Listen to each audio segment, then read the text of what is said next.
For anybody who doesn't know, my name is Emidio, as Mr. Graham just told you. I'm the local co-chair for the Maplehurst Correctional Conflicts Health and Safety Committee and vice chair for the Provincial Health and Safety Committee. I've been working for this ministry for 22 years, and I was trying to figure out how I can show you some sort of representation of what that means. The green little book is the first.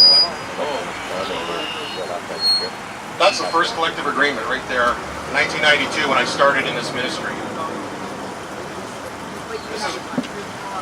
This is what it looks like now, just for the corrections piece, and this is the book that we look at, the entire collective agreement now. So when you look at some of the stuff we've actually done over the years,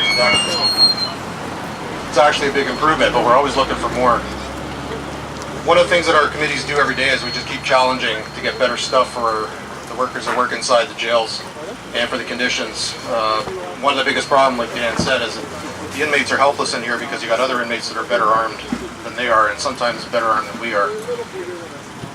The equipment that we're looking for kind of tells you the evolution of the hazards that we have in our workplace right now.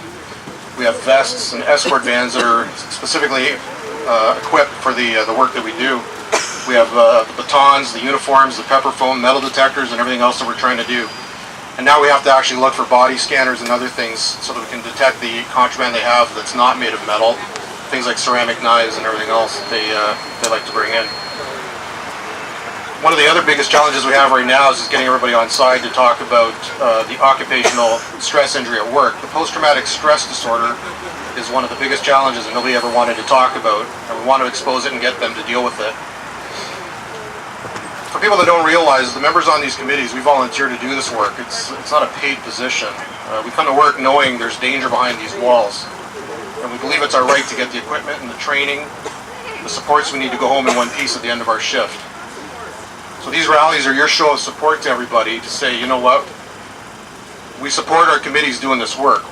We support the ability to go home at the end of the day.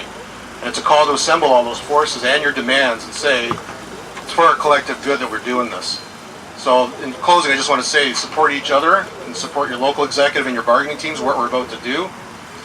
Let's make sure we can recover what we've lost along the way here and just keep fighting for your contract gains instead of pains. Thank you. Thanks.